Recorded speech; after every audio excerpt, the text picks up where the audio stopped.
And we should be live. Welcome to the Inside Interpreting live stream. I'm Jonathan Downey. It is a really fantastic to see you. There seems to be a little bit of a delay with the stream going live on YouTube, but yeah, we go. We are perfectly live. Sorry, just had to check the audio was actually streaming there. I'm Dr. Jonathan Downey. Welcome to Inside Interpreting Interviews Live. I have a fantastic guest here today who I'll be introducing in a moment. Before I do that, just a reminder, as always, if you would like to financially support the channel, there is a Patreon link above your head. Your support is really appreciated. Everyone knows what's going on just now, but it's great to get the appreciation and the support, financial and moral, of those who are watching the channel.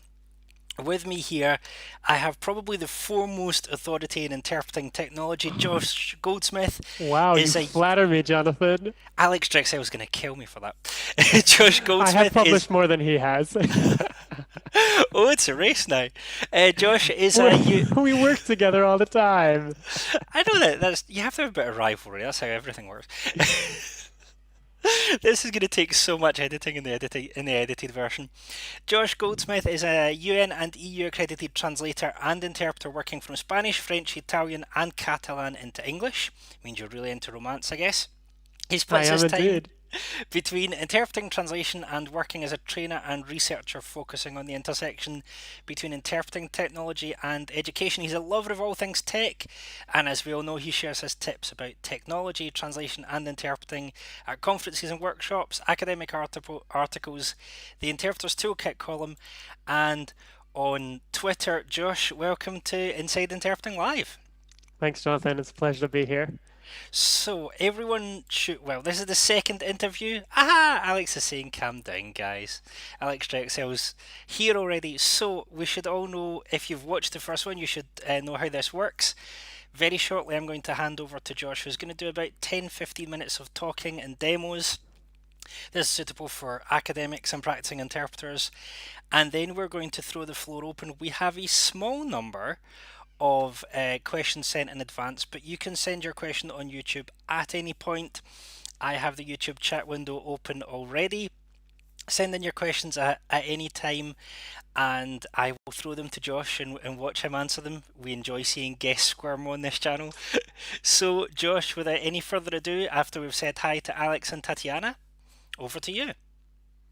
Hello, Jonathan. Hello, everyone. Hi, Alex. Hi, Tatiana. And hi to everybody else who's watching or will be watching later. It's a pleasure to be here in a slightly different role. Some of you may know that I have been running a weekly webinar with Alexander Drexel for the last 14 weeks, actually, which is pretty crazy, as part of a little venture that we have called Tech Forward, where we teach people about technology and how to use it in their daily lives. And I thought, I was thinking about what to talk about today, bearing in mind that you have a different audience than the one I usually speak to, and that your audience is also comprised of both practitioners and academics. And so I thought I would sort of try to straddle both of those lines and put on my academic hat at times and my teacher hat at other times and talk you through where everything started for me, which was how you can use a tablet for interpreting. I've done courses on lots of other things. In fact, Alex and I just released a course on remote interpreting from home. You can ask about that later if you're interested. There are new ones coming up on speech recognition and all sorts of very cutting edge things. But it all started with tablets. So I thought I'd take everyone back to when I was just an interpreting student. I'm speaking to you from Geneva, Switzerland. As you may have guessed from my accent, I'm not from Geneva. I'm from the other side of the pond, from Florida. But after living in Europe for a good number of years, working as a translator, working as a teacher, I decided that I wanted to train as an interpreter. And so I went to the University of Geneva and enrolled there and did the Masters in Conference Interpreting there. Now, the interesting part of this story, the wrinkle we could say, is that I was an early adopter of tablets, and I had a tablet at the time. Nobody had ever, as far as I knew, really thought about how you could use a tablet for interpreting purposes. but I thought it would be interesting to start playing with it. So I got my tablet. This was quite an old one. This is probably a iPad 2, I think. Um, and I started looking into note-taking apps to see whether I could use the tablet to replace pen and paper. And it's quite interesting because some of my teachers, concretely, were rather averse to this. I was even told, don't even think about bringing that in for your exams. You have to learn how to do this on paper and pencil, with paper and pencil.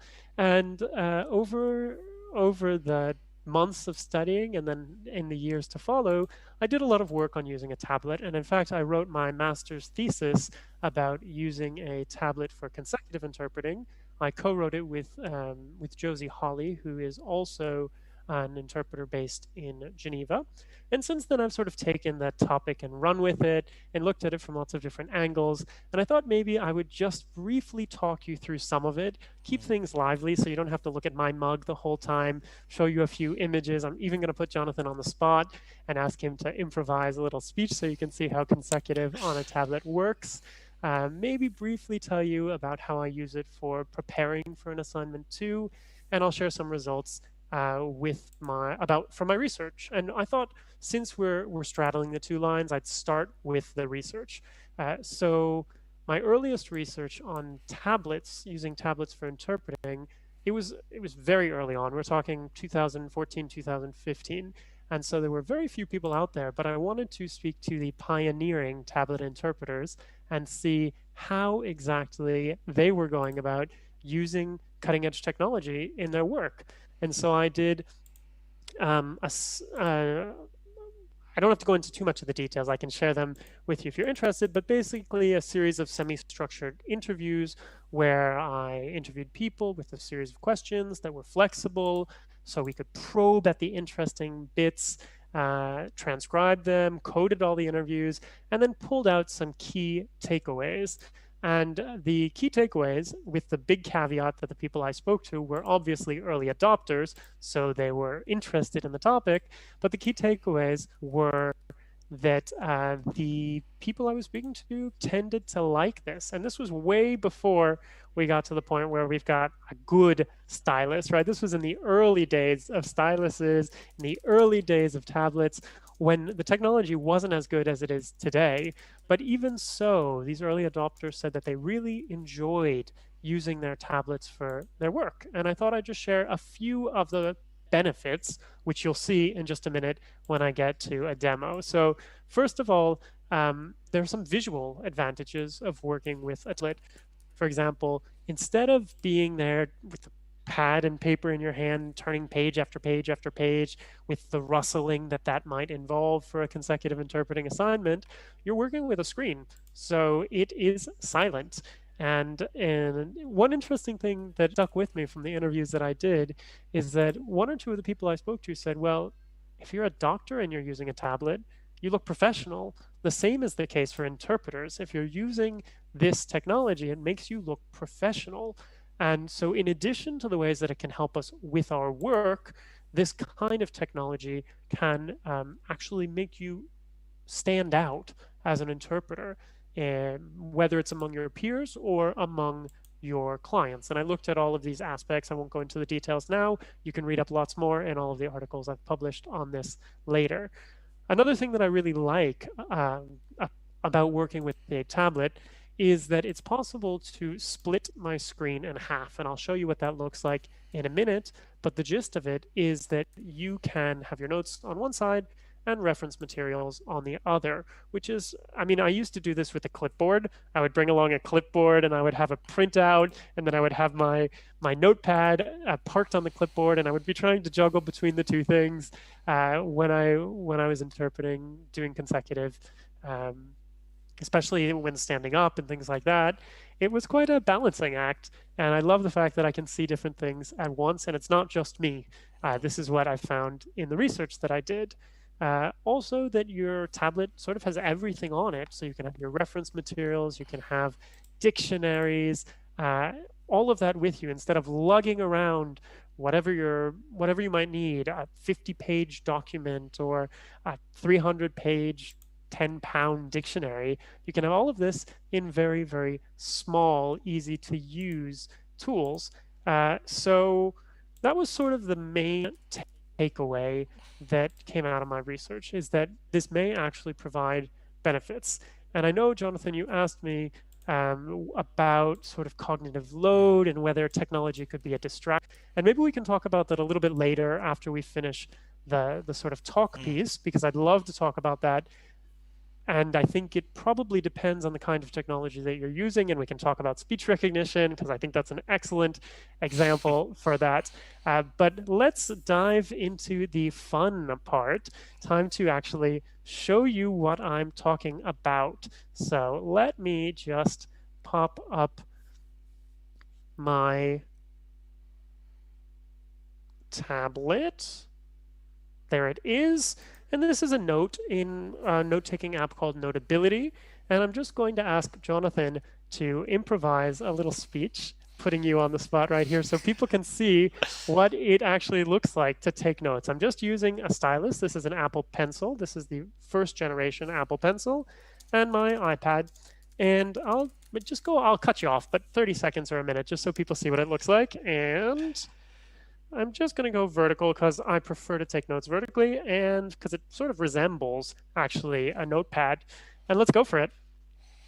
Okay, the most interesting thing that I have found about doing online live interviews is you get something far more interesting than when people have prepared press responses.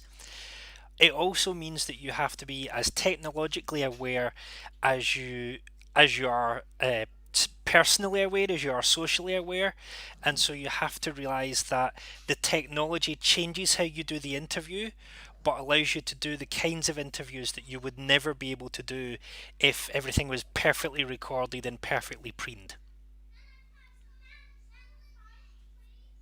Right. So there you have it. First of all, I know my notes are rather messy, but I think you got the gist. They're standard notes. Instead of turning the page, I simply scrolled down. It's this easy. That's scrolling up. That's scrolling down. That's all there is to it. You can see the lines between different segments. If this were an actual assignment, I just draw a big fat line here in between the bits that I was interpreting. And then when Jonathan or my client got to the next bit, I'd start right here and off I'd go. And so that is one of the things I absolutely love. I mean, as far as I'm concerned, it's incredibly easy. And in fact, when I had a line that would have gone back to a previous page if I were working with a paper version of this, I just drew it off up to this part of the screen. I can scroll around to get where I'm going. Let me just show you, since we're demoing, what it looks like to have my meeting document alongside my notes. So I could do exactly the same thing. Here's my meeting document. It's just an article I pulled up about artificial intelligence and society, but you can have that right alongside as you're going along. You can change the sizes, for example. So I have bigger notes, smaller meeting document.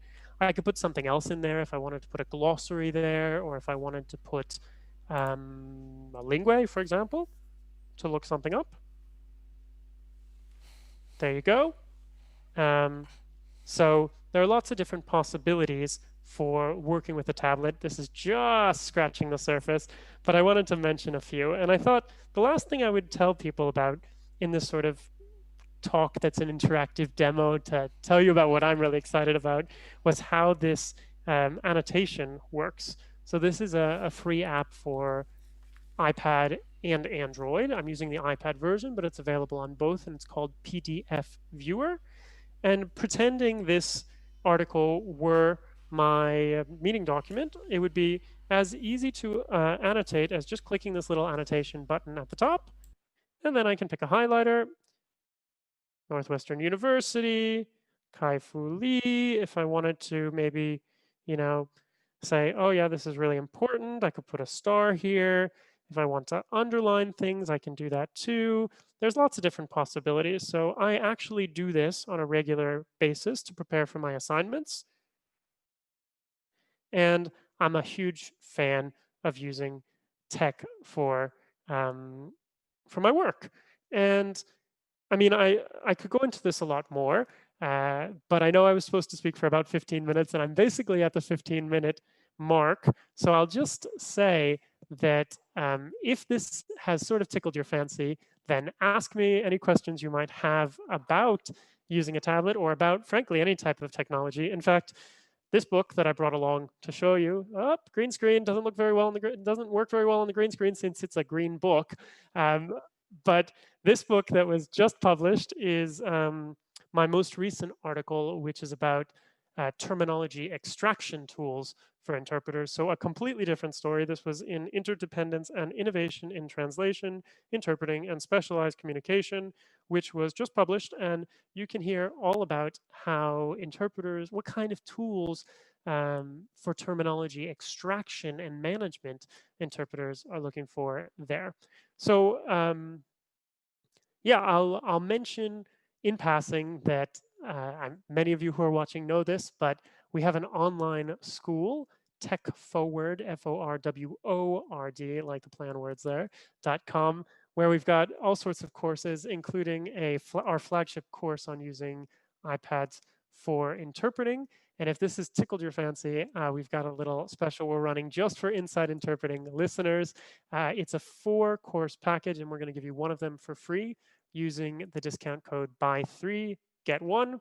Pretty easy. So if that sounds tempting, that's up for Inside Interpreting listeners for the rest of the week. So hey, I was really concerned that I wouldn't be able to do it in 15 minutes, but there you have it. Pretty much exactly 15 minutes. I guess I'm getting good at this from doing this on a weekly basis. It's training. I mean, one of the things that I had to learn with most of the videos on this channel is how to cram loads of content into 5 minutes. That takes skill. Now, Yep. traditionally, I would start with the questions that have been sent in, and really, you've dealt with the question from Rory Rule, who asked, "Are there any tools that an interpreter can use while interpreting?" And I think you've showed us that there. Oh, that's just the beginning of the tools that interpreters can use while interpreting. And that's the thing. So, a little plug for my own book, which I will put in the YouTube comments at the end, is I've got a book called Interpreters versus Machines. And a little spoiler alert, the last chapter is talking about this very idea that we really need to be thinking about how we can use technology to improve our interpreting rather than constantly fighting against technology. So that's definitely a lot of ways to go there. Tatiana has asked, how can I convert a PDF file into text file? So she might want to, scan a document that's a PDF, put it into Google Translate or put it into some other tool. How would you recommend doing that? Great. So let me take that question, and then I want to come back and talk about a few other fun tools that you can use while you're interpreting, especially glossaries. I didn't say anything about glossaries, but I'll show you how glossary management works. So I see Tatiana's in the chat. I'm glad you're following along from Singapore. That's great. So let's do it. Let's just show you what it looks like to scan a document and then turn it, so scan it to a PDF, and then we will run it through OCR, optical character recognition, and we will then see how we can use it for Google Translate and other purposes, or whatever you want to do with it, having it in a text version. So let's play.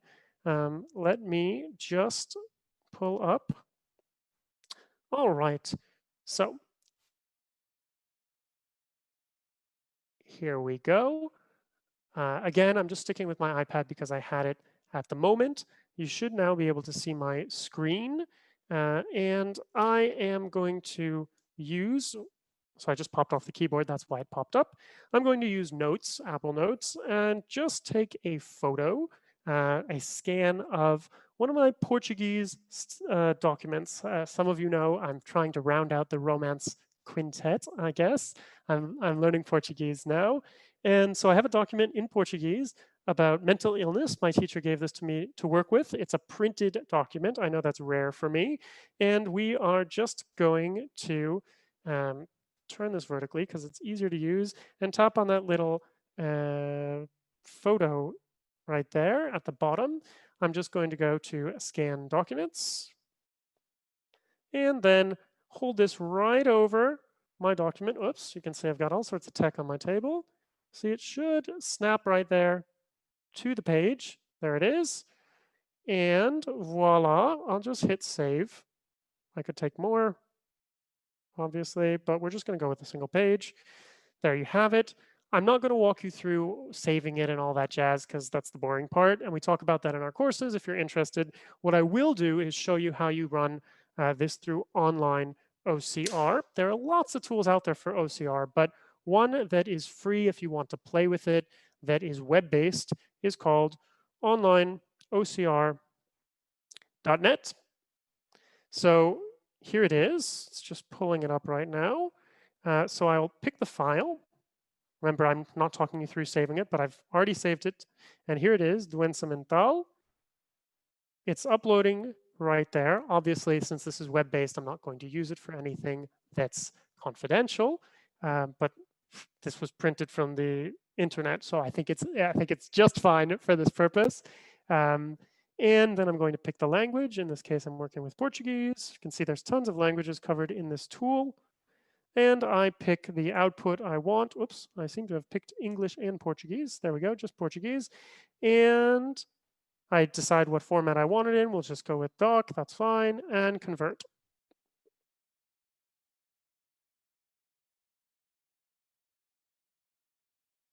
Takes a second to process. There it is. You can see I did a test run. That's why there's two here. And there's the document. Now, this is a free tool. Freemium tool, so you can pay for parts of it if you're interested. And you can see it didn't do a great job with where I had written on the page right here on the word adoecer. It lost the R because I had scribbled right over that. But we've got the text right here. It's done a pretty good job with Portuguese. I can then select whatever I wanted, and I could run it through Google Translate or do whatever I wanted. And one of our fun little tips that is in our free mini course, iPads for Wordsmiths, is about using Lingue alongside a document. And so I can just look up a term that I don't know. Doença mental. I hit copy. And there you go. It sort of automatically syncs between the two. It's called Clipboard Monitoring. It's an awesome tool. I use it all the time when I'm interpreting, especially when I'm preparing. But not only, sometimes I'm given, I mean, this could literally have been what happened on an assignment. Somebody walks in, they hand me a paper copy of the speech, I digitize it, and then I can look things up very easily as I'm going along or annotate with the document that I'm working at. So I'm lucky enough that I had that question in advance and I was able to prepare for it in advance. The other ones won't necessarily be quite as smooth, but there you have it. That is how you can do OCR, just one of many ways that you can do OCR.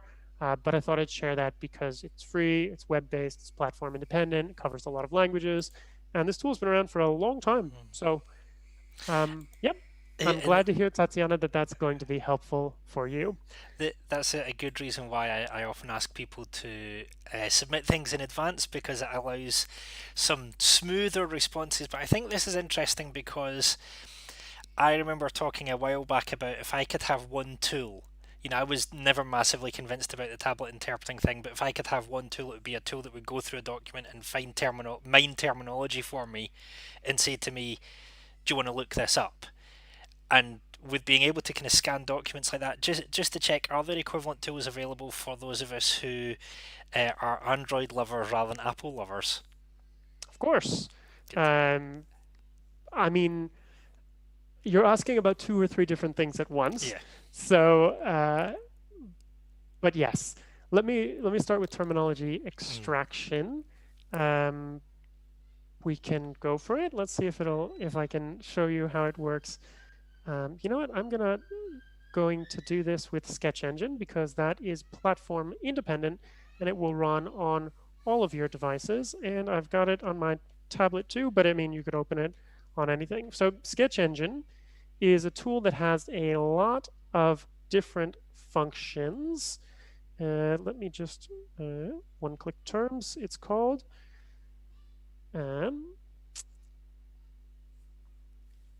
I'll just share my screen from my tablet again. So basically what I'm doing, let's imagine that I've been given a long document, just like you're saying, 15, 50-page document, 5 minutes before an assignment, and I've got to pull up some of the key terms in it. Don't have time to read the whole thing. It would be great if I did. But even so, terminology extraction can help me out quite a bit. So this is the one-click term extractor from Sketch Engine. And all I have to do is pick a file. It's just, yeah, let's go with this file. Why not? It was the same article that I had downloaded from the web. It's about 7 pages about artificial intelligence. I haven't run this yet. I have no idea what's going to pop up. Let's see. I picked the language, English, and I hit extract terminology. Now I've logged in. I have a paid account with them. It's not very expensive. It's about 15 euros per quarter. So if you use this regularly, it's not that bad. And if you're an academic like some people following are, then you have a free university subscription that you can use. What this tool is doing is a little bit complex, but you can see it's indexing. Basically, it creates a corpus, an ad hoc corpus.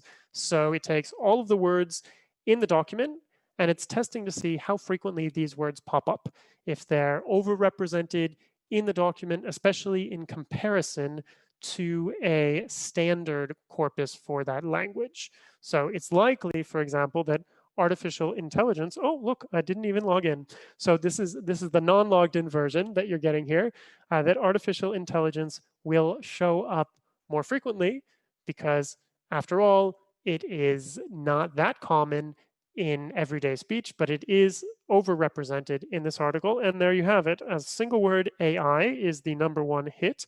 I have absolutely no idea what IFM is, so I can just click this, and there we go. I could actually go to the Wikipedia links to read more about it, or I can hit this #9 for collocations. And it looks like I have quickly discovered that IFM is a software company doing artificial intelligence work. Pretty cool. Had no idea. This tool also has multiple word terminology extraction, so we can just see a few. Natural language, maybe that's something that wouldn't have clicked immediately, but by running this through terminology extraction, I can get it. Computer science professor, why not? Artificial intelligence, it's actually lower down on the list than I would have expected. And the reason for that is because artificial intelligence shows up more frequently in a standard corpus of the language than using natural language does, which is overrepresented in this text. So, I mean, I could show you the whole thing if I had logged in properly before this demo, but hey, I did warn you that I hadn't prepared everything. But that's basically how terminology extraction works. There are various tools out there, and you can do it manually, you can do it automatically. If you're interested, check out our course on Glossaries for Interpreters 2.0, where we talk more about this. So as I'm not trying purposefully to plug all my courses, but I've just been spending the last 3.5, 4 months now trying to take all of the work that I've been doing and all of the teaching that I've been doing on site and make it accessible to more people by creating these on-demand courses. So that's why I'm mentioning them so much. I'm quite happy with people pitching stuff and talking about stuff because I realise that in interpreting historically we've had this thinking of getting everything for free, or we've had this thinking of learning everything from freely available articles, and that's great. But also, I think there's a space and time where we need to look at giving back. I mean, it's why people like me write books. It's why people like you do courses, because as we give back and appreciate financially, then we can expect better quality things coming back. So I'm just going to check. I don't think we've had any more questions. I wanted to ask the question that you talked about earlier with all of these tools. What do we know about interpreters' attention and their cognitive load? Are these tools making it easier for us to interpret, or are they increasing our cognitive load? Um, I think the answer to your question is the jury is still out. Hmm. That's the answer to a lot of questions in interpreting research. As you and I both know, it's a very young field. When you look at interpreting technology, there's even less work on interpreting technology. it probably helps to point out that within interpreting technology, there are sort of different branches of research. My apologies. So one branch has sort of looked at the um, hardware piece of things, looking at, for example, video remote interpreting, and Sabine Brown has done great work in that, looking at making interpreting accessible in prisons and courtrooms and all sorts of settings like that. So a lot of work on that. The piece that I'm most interested in is actually about um, sort of the software side of things, I guess I would say. So how the what are called computer-assisted interpreting tools work. Now, computer-assisted, I think, is a misnomer because I'm using a tablet for everything I'm doing, and you can use your smartphone for what you're doing. But technology-assisted interpreting tools work.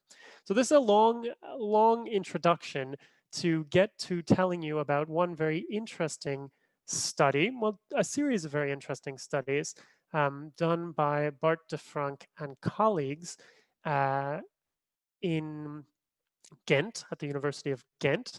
The first study was him and two others from Ghent, and they were looking at basically numbers. So I haven't talked about this yet, but with speech recognition tools, you can pull numbers. Numbers are actually one of the things that speech recognition tools can do best because numbers are predictable.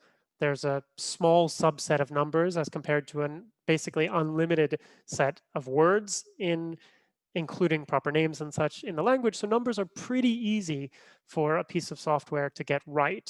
So what they wanted to do is look at what happens when we are pulling numbers out and giving them to interpreters to see if they'd get them right. And in the first study, what they did basically is the ideal example. So they didn't actually use a speech recognition tool. They used a perfectly calibrated lab mockup. And they had speeches, which were already prepared in advance, and they had numbers, which were always 100% right and always projected at exactly the same time lag after the word was said, because they wanted to see if we put the number up on the screen for the interpreters, are they going to get them right more? And basically, the long and the short of it is yes. There are some cases, I could go into the details, but we don't need to. But the long and the short of it is yes, but these kinds of things can be a distraction. So in a follow-up study that Bart de Frank did with Claudio Fantinuoli, they were looking at, and it has yet to be published, by the way, but I think I can just briefly talk about a few of the takeaways. They were looking at not only numbers being shown on the screen, but other things being shown on the screen too, like a full transcription. And they were doing this using speech recognition technology. And what some of the self-reported comments in this study reveal is that sometimes these having too much information on the screen can actually be a distraction. And it's a very interesting study because they didn't plan for it to happen like this, but at a certain point, the speech recognition tool stopped working. So people no longer had the speech recognition popping up at the end. And so they had to work without it. And so they kind of were able to compare two different settings with the same interpreters. Very interesting takeaways in there. But the point is, at least some people say that these kinds of things can be a distraction. And in our courses, both online and on site that we've run, I've been showing people what this mockup looks like, showing people what it looks like to have terms popping up at you from speech recognition and saying, what exactly happens? Would this help you? Would this hinder you? And the answers that I'm getting anecdotally, not studied scientifically, but anecdotally, are that people really like being able to see numbers and proper names, for example, but that other stuff might be a little bit too much. So that's what we're hearing anecdotally. And the research still has to be done to see if that's actually the case, if what people are saying plays out in practice.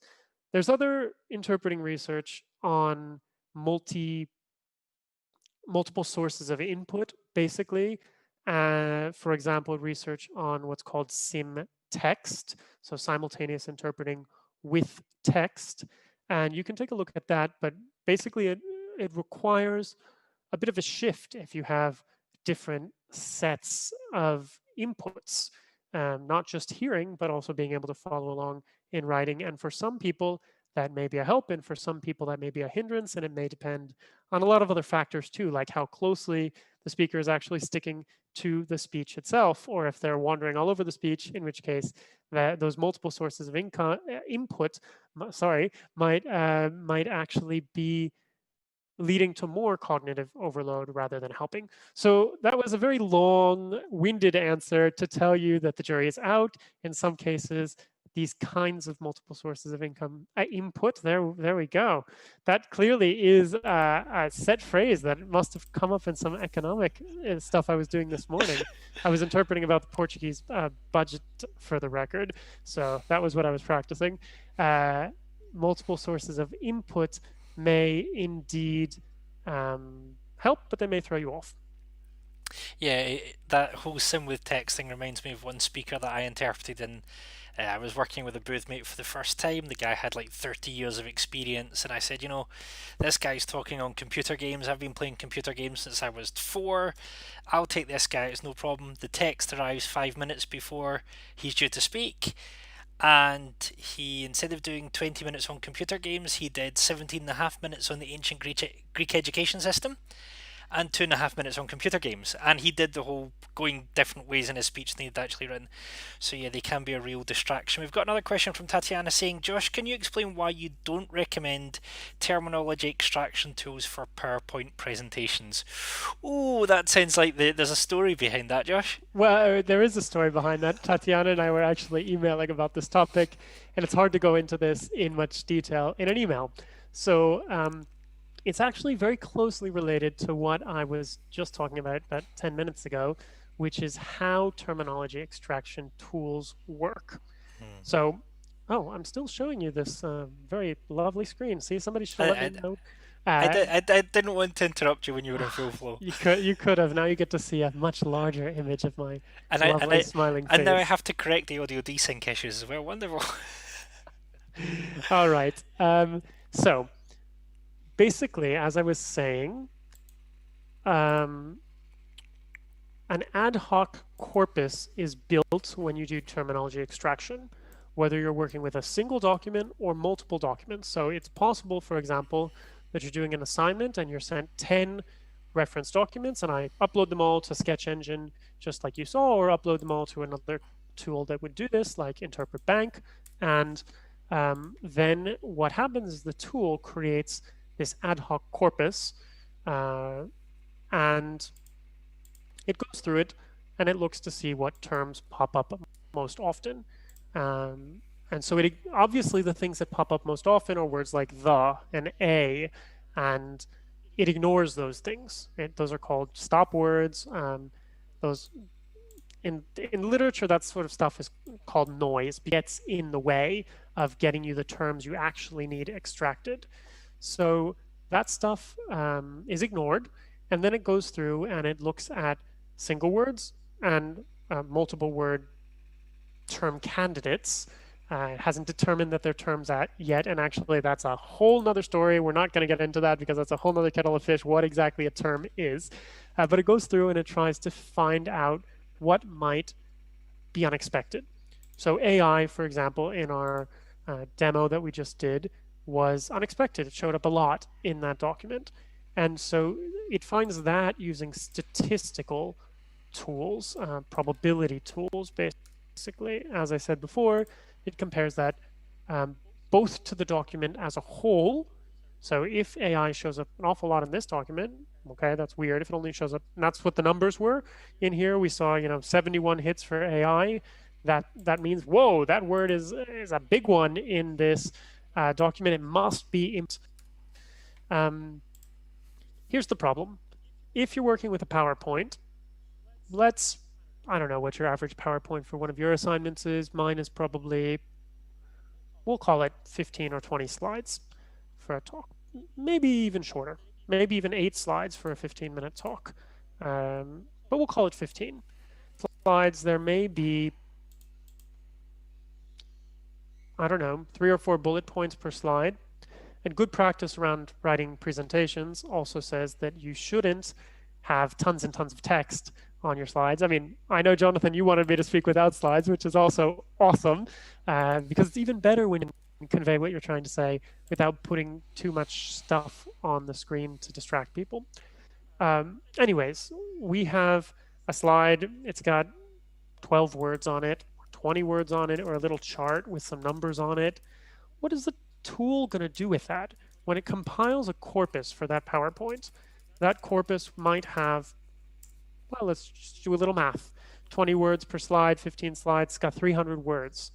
How are you going to see what's overrepresented in 300 words? Very difficult to do. You can compare it to a standard corpus, but it's just too small for us to see exactly what's most relevant there. So the point is, longer texts written in natural language, or I mean even academic language, of course, are easier for terminology extraction tools to do with and to deal with. And if you have a 15-page PowerPoint, it's probably better to just read it or skim it to try to find the terms. So hopefully that helped answer your question, Tatiana. That makes a lot of sense, especially when you have annoying speakers like me who like PowerPoints without any words at all. Although you have to change that slightly when you work with interpreters.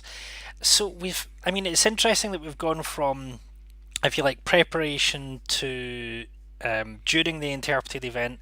I know there has been some work on automated interpreter evaluation. There was one tool that I was asked to comment on, which was looking at, evaluating interpreters while they're working and flagging up if they're making errors or if they're sounding tired. Would you be in favour of people working on automatic interpreter evaluation tools, or would you think that actually technology is better for before the event and during it? Actually, I think that's quite interesting.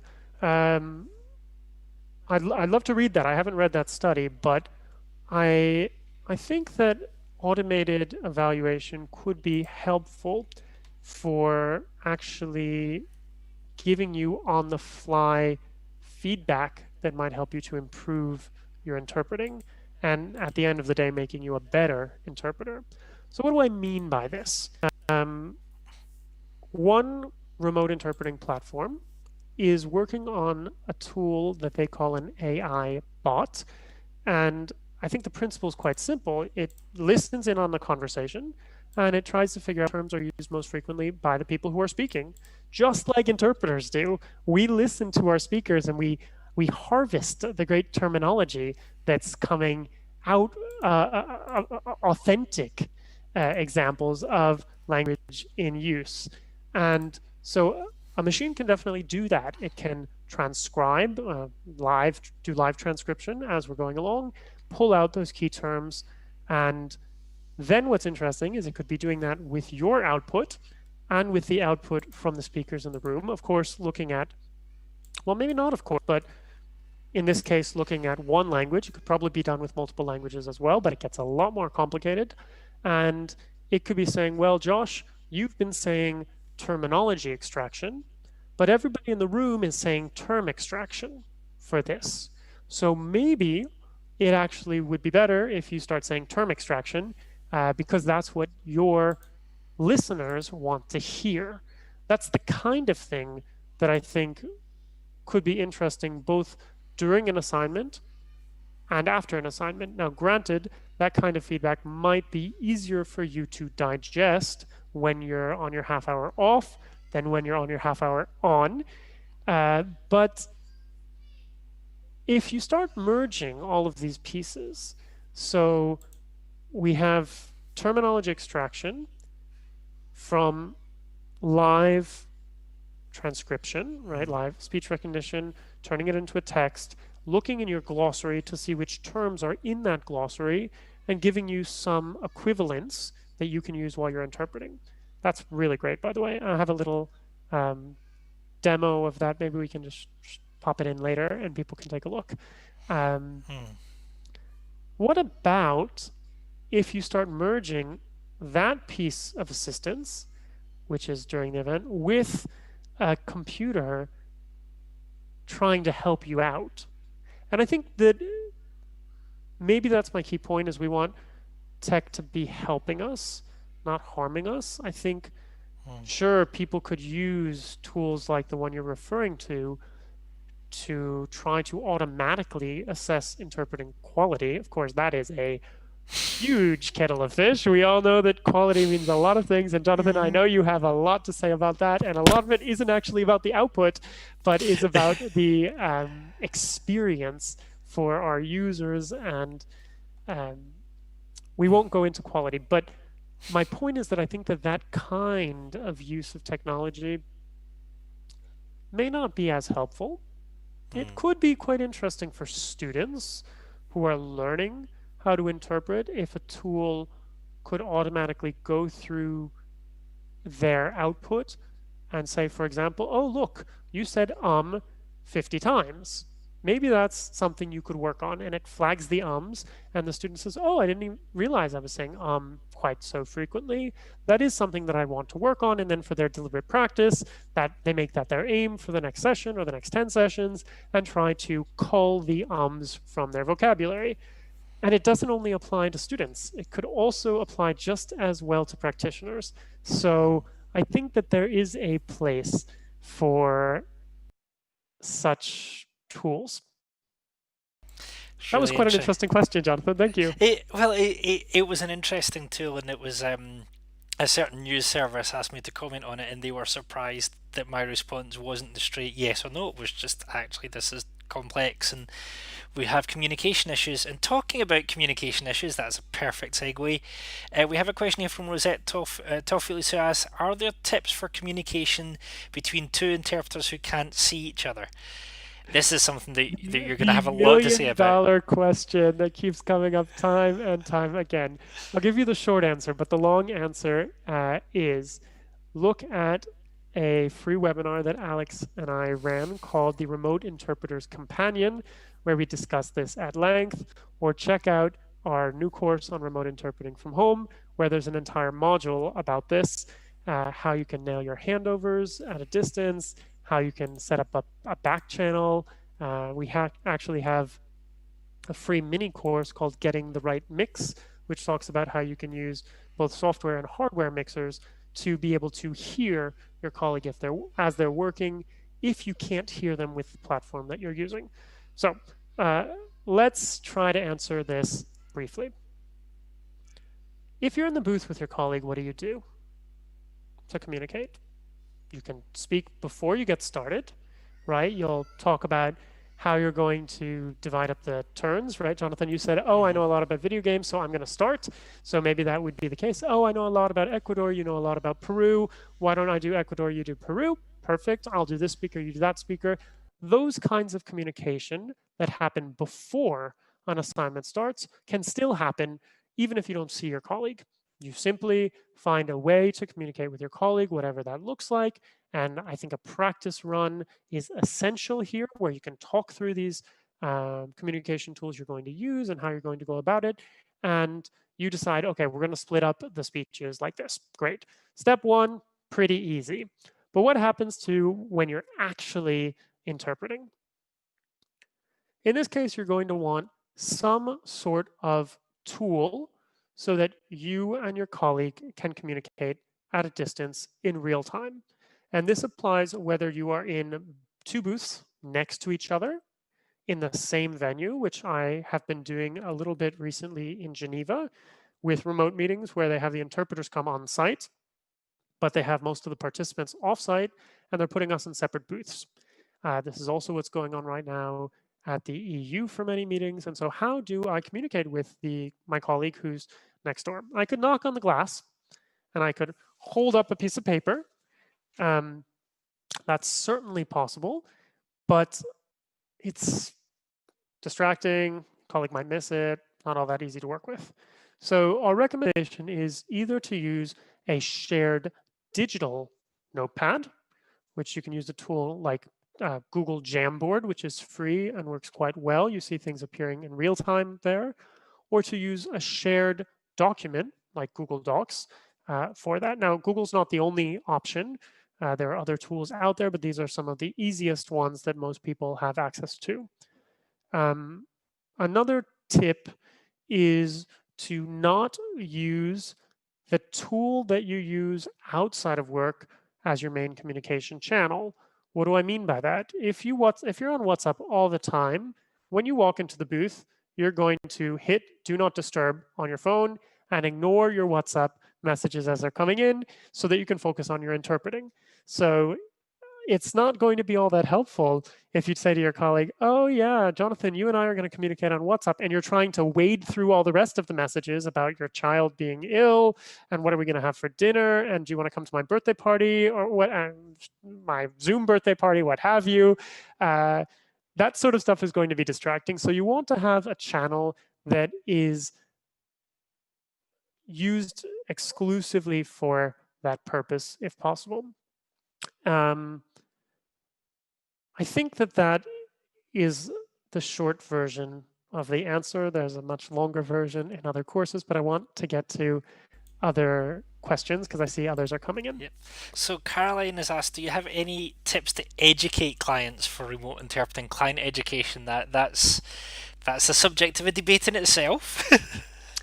I do actually have tips. This is something that we've been working on a lot recently.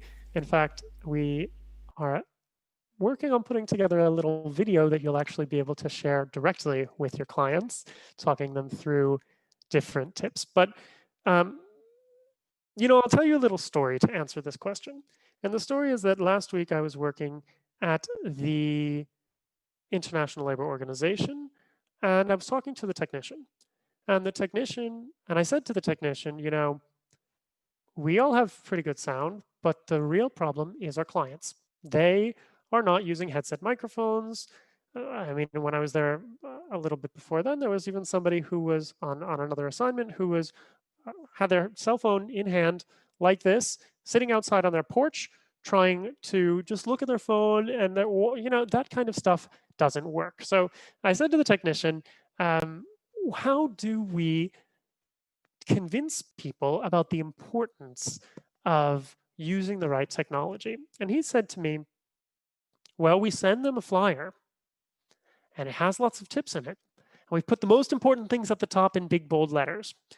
And most organizations are doing this now. It's very easy to come across the recommendations from the European Parliament and so on for speakers, and they say the same kinds of things, but it's 3 or 4 pages long, and that person probably isn't going to watch. So my recommendation is to put together an elevator pitch that you can deliver to your client, either when you're having a one-on-one chat with them or when you're having a test run before a remote assignment. And that's your chance to say, here's what we do to have great audio coming your way. Here's what you can do to have great audio and video coming our way. So I think really you need to hit them with the message more than once, to be honest, for this to come through. Yeah, repeated messages and showing how it's in their benefit. It's all kind of standard things. Tatiana asks a really practical question. Do you have a suggestion how to hear my boothmate when using Zoom? Yes. Go to our course on getting the right mix and look at either using a software back channel. And for that, we recommend either Audio Hijack or Voicemeeter, depending on if you use a Mac or a PC, or a hardware mixer. And there are a couple different ones out there. I don't have one sitting on my desk in front of me, but what you want is one that's easy to use, and ideally one that allows for panning, so you can hear speakers in different ears. This is a big problem, actually. Lots of great software exists, but even with 2 channels, but they want you to listen to both channels at the same time in both ears, and that just doesn't work. So you want to be able to pan the audio to one ear or the other. With Zoom specifically, you can either log into Zoom a second time, or you can have a back channel with FaceTime, Skype, Google Meet, whatever works for you, where your colleague is sending a copy of their audio to you as well. And so you can use your software or your hardware mixer to handle that and say, I'm going to listen to that on this channel and the original audio on the other channel. So, yes. So we have another very practical question. Samara Labriel Noor asks, if I have just Mixer S, is there any way I can hook it up to the voice meter program so I can have both a physical device to maneuver but at the same time benefit from the ability to pan? This seems like quite a technical It's a question. very technical question. The answer is probably yes. You run a line out from the mixer into your computer. I haven't tested it, so I'm not 100% certain. You might not need it because the particular program you're referring to, Samar, already has panning built in, so you can do that with software instead of hardware. But I get the point that some people like physical devices. That's why one of the things we mentioned in our remote interpreting course is that you can buy a little button, a little volume button that you can maneuver. It's about $30 to buy a USB audio control, and then you can just turn the volume up and down very easily. I mean, you can also do it. Here's my headset. You can see right here I've got plus and minus controls. I'll just hold it up nice and close, and I can also mute right there. So that's one physical option. But if you do like the knobs, you can either try to do that with your mixer or with an external, probably USB knob. So we only have a few minutes left, and one of the things that I wanted to ask you myself, and I'm really pleased to see the questions coming in, and we've got a real mix of practical questions. One of the things that I wanted to ask as a researcher was, where do you see this technology going? Do you feel that interpreters are going to have to become technology experts in their own right, or is there what's the future of this technology as it affects your average conference interpreter or community interpreter or court interpreter? Boy, I thought I had the $1,000,000 question before, but this is the $1,000,000 question. Are we going to have to become our own technicians? I don't know. Probably not, because I think more and more tools can actually do this stuff automatically. So there are tools, for example, to clean up audio, poor audio coming in, poor audio going out, filter out additional sound, that sort of stuff. You can automate a lot of it. So to a certain extent, we'll probably just need the basics to be able to do our jobs well. And I think that it's sort of like, would you ever walk into the booth without the conference documents? Would you ever show up without having read the documents if they're provided in enough time for you to actually read them, or without having run them through terminology extraction tools if you don't have enough time? These are the kind of things we do to do our jobs well. And technology can allow us to do our jobs well. And that's why I'm such a huge tech proponent, is because I think it will help us. So I don't think it will replace us. I do think it will change the way we work. And I do think education is essential so that you can continue to improve the way you work, to know how to use this tech. I also think you should not be overwhelmed by it, because it can sound overwhelming. I mean, in the course of an hour, we just talked about tablets, terminology extraction, speech recognition, live subtitling, and remote interpreting platforms with a couple different pieces of hardware and software thrown in. And that is a heck of a lot to wrap your head around at once.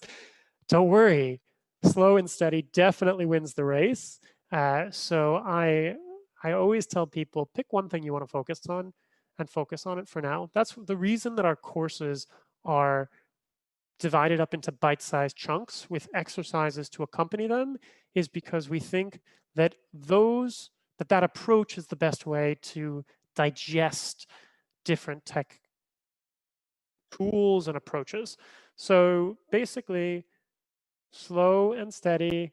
Don't get overwhelmed, but do consider how technology can help you with your work. That's a great way of signing off. And to answer the questions about the recording, we're just about to finish. To answer any questions about the recording, this video in its raw form will continue to be available until the subtitled version is available. It's taking me longer to subtitle the first live than I thought, so there will be a delay of a couple of weeks, probably at least, before this one comes out subtitled. So right now, as soon as this recording finishes, there will be a few minutes of YouTube doing its processing magic, and then you should be able to watch it back. I have set it up so that you can do. If you want to wait for the subtitled version, if you keep an eye on Twitter, and I will just put my Twitter handle here, I will tell you when the subtitled version of this comes out on Twitter. Thank you very much, Josh. Thank you to everyone who's listened. We've had some great questions. We've had some great conversation. It's wonderful to be able to demystify technology, and it's wonderful to be able to do it with technology, even if I'm now looking forward to quite a time in sorting the desync issues. So once again, thank you to Josh. If you feel like sponsoring the channel financially, the link is on your screen now. Please check out the other videos on the channel. Please do check out the first live with Dr. Jules Dickinson on professional supervision. Josh, it has been a pleasure to have you. Thank you very much. My pleasure, Jonathan, and thanks to everybody for the great questions. I look forward to lots more questions coming our way, and hopefully to seeing you in one of our free webinars or free courses or what have you. So Okay. keep learning. See you later.